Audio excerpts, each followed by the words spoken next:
in terms of like the core four, football, basketball, baseball, hockey's dead last. Yep. But ESPN, they just signed a huge deal with ESPN for the TV rights, and so it's going to put a lot more impressions and eyeballs onto NHL. How much, what do you think that's going to do for the sport? I definitely think it's going to grow it for a younger, more casual crowd.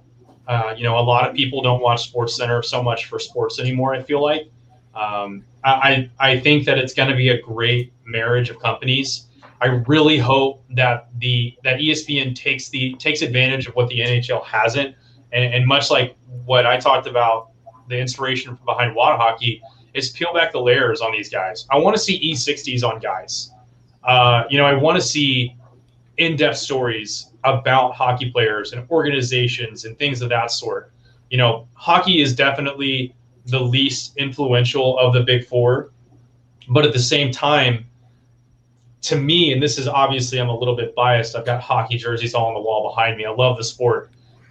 To me, it's a little bit closer knit of a family than any other sport. I mean, one of the prime examples is you look at the tragedy that struck the Humboldt Broncos and how big of an impact that had. That was a junior team in Canada. I mean, that team, I can't tell you how few guys in the NHL probably either played for that team or even knew who that team was because they probably didn't play against him.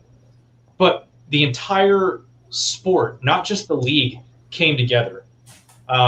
You most recently had the goalie who passed away from the Columbus Blue Jackets. The league just completely embraced the Blue Jackets, and it was just really, really beautiful to see. It shows just how deep this sport is ingrained in people and how passionate they are about it. That's not to take away from any of the other big four, because obviously that there's a reason that they're up there. But I mean, prime example is look at baseball. I grew up playing baseball. I love baseball. Baseball is a joke compared to what it was 10 years ago. You've got guys putting their pants down on the field to show they don't have any sticky stuff in their pants. You've got it's the list goes on, with the referee or the umpires taking over the games, essentially being absolutely terrible, not being reviewed on calls like balls and strikes. It's really disheartening because I think baseball is a beautiful sport, but I don't think that the family value is quite there like it is in hockey. And that being said, if hockey is not your sport, that's completely fine. I would definitely challenge you to find a local team around you. It doesn't even have to be an NHL team. If you listen to Water Hockey, you hear us preach about the Allen Americans being the best ticket in town because it's affordable, it's fun, it's fast-paced, and those guys may or may not make the NHL one day, but you would never know by the way they played. They play their hearts out every single night. So it's a really fun community to be a part of. The way I view it kind of with the difference between baseball and hockey, kind of because right now they are definitely on the lower end of the major four, the core four.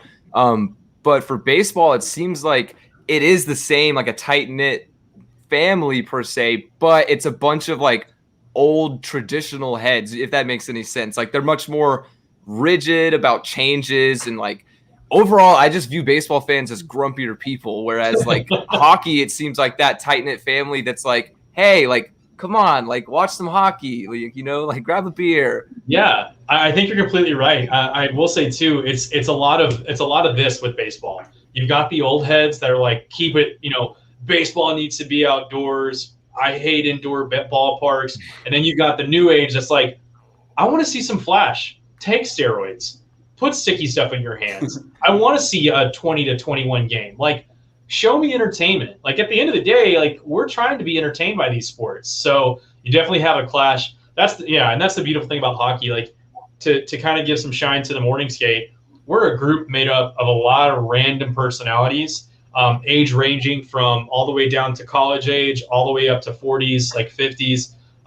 But you would never know it in our group chat because the common bond is there, and we share a love for the sport, and in turn, we share a love for each other as a group.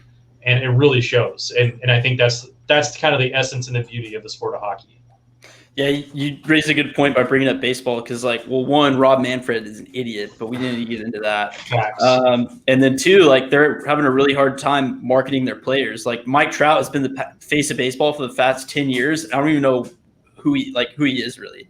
Yeah. You know, he's also boring, but like hockey, when I feel like, because you mentioned like, you know, ESPN, they should get E60 documentaries and all that. That'd be great because like I feel like hockey has really great personalities. Like Sagan, he's a party animal. I mean, like I think they should more, when they go to ESPN, they should really lean into like some of the partying that goes on with hockey.